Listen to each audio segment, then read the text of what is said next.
Welcome to another show. Today, we'll examine the top 10 worst Christmas movies of all time, based partly on the IMDb ranking and my own personal views. Christmas movies have always been a staple of the holiday season, joyfully recreating genuine feelings and emotional highs. However, not every Christmas film can effectively recreate these holly jolly moments. In some instances, they can be as enjoyable to watch as a glass of spoiled eggnog. While many films have been holiday misfires over the years, it takes a special type of mediocrity to be considered one of the worst Christmas movies ever. As the premier modern platform for film fans to discuss and talk about their latest watches, Letterboxd is the best place to see the consensus and opinions of contemporary film fans. With its distinct taste and varied views, compared to the other films communities, Letterboxd choices for the worst Christmas films are fascinating.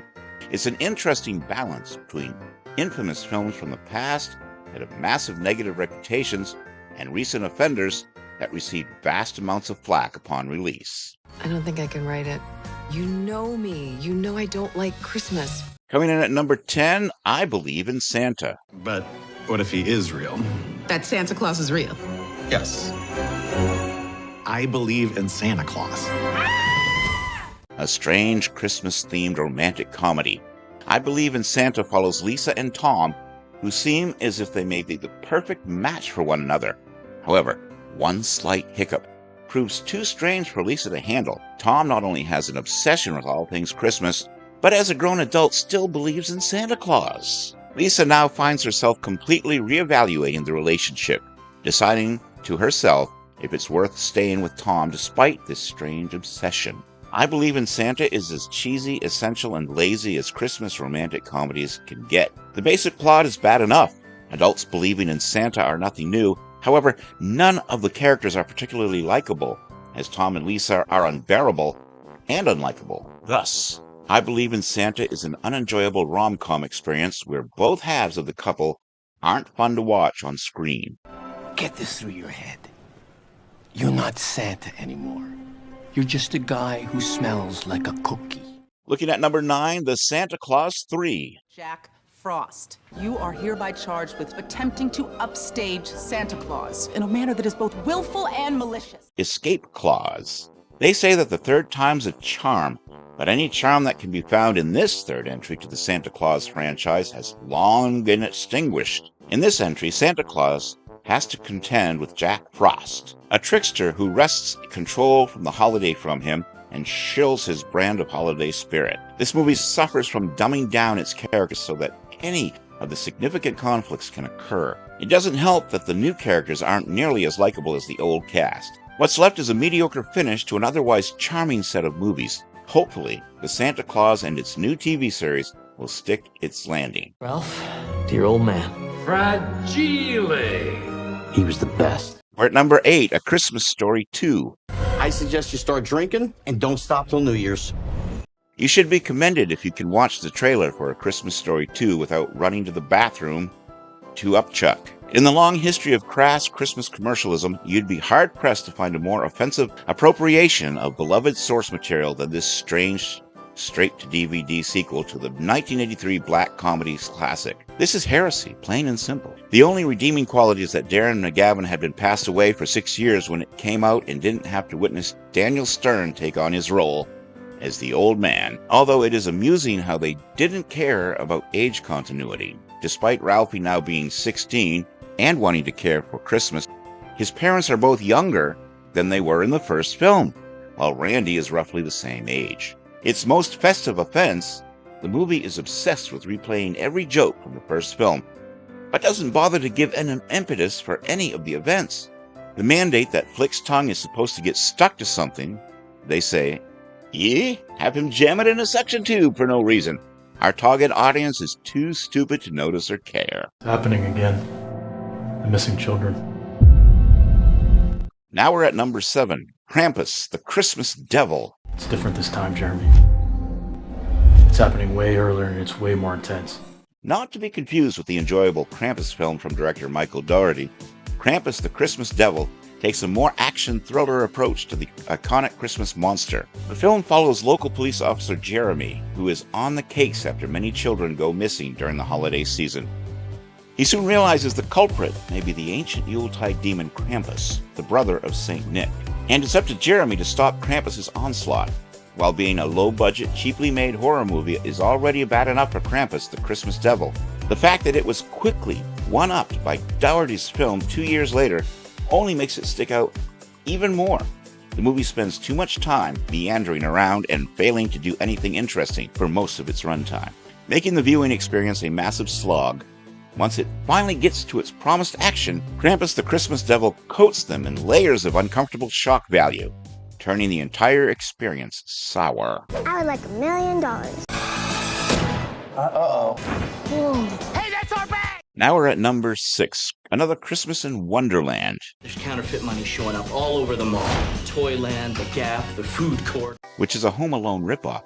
3 children and their busy father move from their sunny homes in Los Angeles, California, to the snowy abode of Edmonton, Alberta, Canada. On a random mall trip, the family finds themselves inexplicably linked to an attempted robbery and the true meaning of Christmas. It's about as convoluted as it sounds. The acting is hilariously amateur, and the plot is nonsensical. Still, there's at least a charm to the movie's blatant ripping off of Home Alone tropes, and it's heartwarming to see Patrick Swayze in a film again, if only for a short while. Also, you can't go wrong with casting Tim Curry in anything. Santa! What? It's showtime. We're at number 5, Santa with Muscles. Santa's beating some guy up! If one glanced at the cover of Santa with Muscles, they'd walk away with a pretty clear idea of what to expect. Hulk Hogan, a kindly Santa who will protect Christmas with his 24-inch pythons. But you would be so wrong, because that's only scratching the surface of this weapons-grade weirdness in this movie.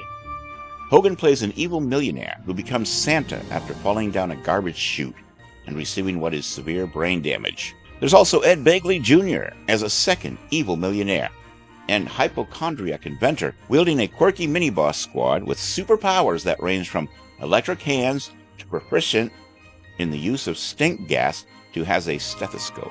His objective?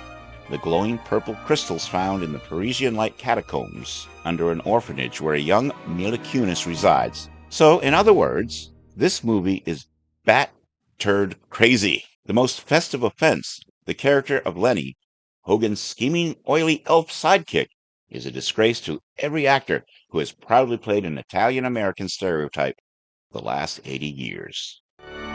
Merry Christmas to all, and to all a good night. Good night. At number 4 is Home Alone 4. Boy, am I glad to see you. Perhaps we should call the police. And although Home Alone 3 is no masterpiece, at least it remembers that it's supposed to be a Home Alone movie. That means the kids setting traps around the house and using clever tactics to outsmart the adults. Here, Kevin can't even be bothered to make any traps, instead relying on the gimmicks of a bright house. The contentious decision to recast Kevin McAllister was the death toll for the movie. There's also something profoundly saddening about the fact that the revamped version decided to divorce the McAllister parents for no apparent reason. If fans want to get into the festive spirit, they best stick to the original. Catherine, I'm not afraid of a little old pig. Eddie! You can't swim! Now we're at number 3, Christmas Vacation 2, Cousin Eddie's Island Adventure. Look! The boat's drifting away!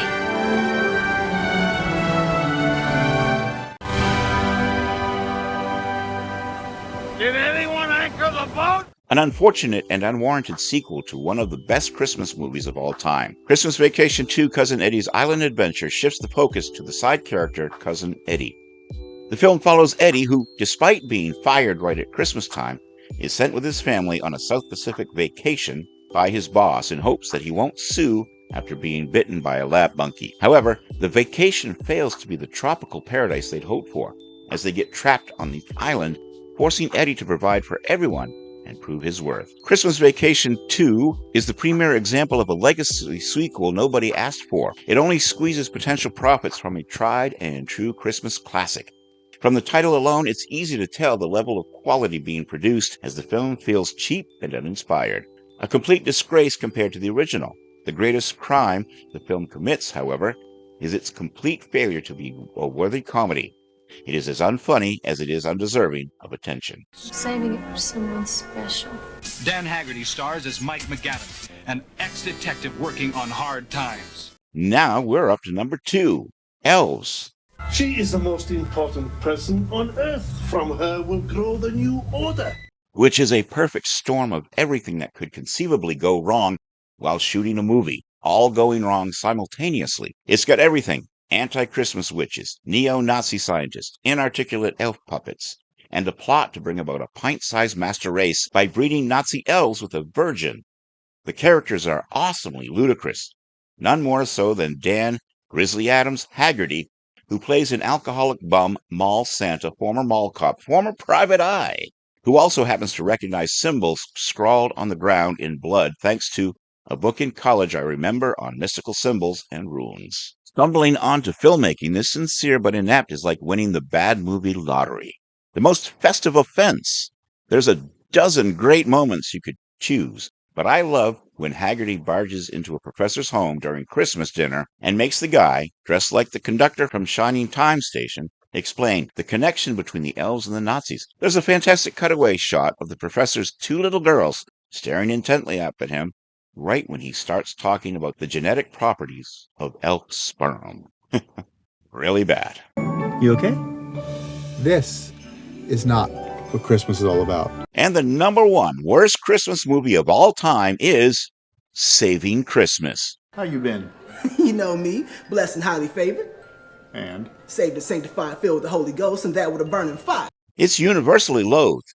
This film is the only film on every list that I have used. Kirk Cameron's Saving Christmas is one of the strangest entries you'll ever find in the put Christ back in Christmas genre, precisely because it runs counter to all those other Christian movies that condemn the secular traditions of the holiday, or say that Christmas has lost its soul. Cameron has no desire to denounce Santa, decorate your Christmas tree, or participate gleefully in late-stage capitalism. Instead, his entire goal in making Saving Christmas is to claim all of these activities in the name of Christianity. It's an evangelistic movie that is trying to convince hardcore Christians that Xmas, staples such as Santa Claus, ornaments, and corporations are all Christian symbols in disguise. This makes for as deeply conflicted a tone as you would imagine, and he spends the majority of the film hunkered down in a car in the driveway, with his brother-in-law shooting down straw man arguments that no Christmas has gotten too commercialized, but it's all secretly in service of Christ. It's perhaps the only Christmas film you'll ever see specifically about how we need more consumerism in the holiday. The whole thing plays as if Cameron was purposefully shooting for a message likely to be equally rejected by believers and non-believers alike. And the most festive offense, there are a lot of utterly absurd rationalizations in Saving Christmas, and a lot of drawing deep symbolism where none exists. But I particularly enjoy Cameron defending the giving of big piles of Christmas presents because the packages arrayed at the base of the tree evoke the skyline of New Jerusalem. Sure, Kirk, that doesn't sound like something you'd hear from a grizzled stranger preaching to an imaginary audience at the bus depot. And that's my list for today, the 10 worst Christmas movies as voted on by voters from different sites. So what did you think? What was your least favorite Christmas movie? Have you seen the movies on this list? Do you agree that these are terrible? Let me know your thoughts in the comments section below. And while you're at it, I'd really be honored if you subscribe to my channel, click the bell to stay informed of upcoming shows, check out my Carl Vincent Vampire Hunter franchise also in the comments section. And until next time, this is Kevin Given saying, live long and prosper, may the force be with you, and have yourself a merry little Christmas.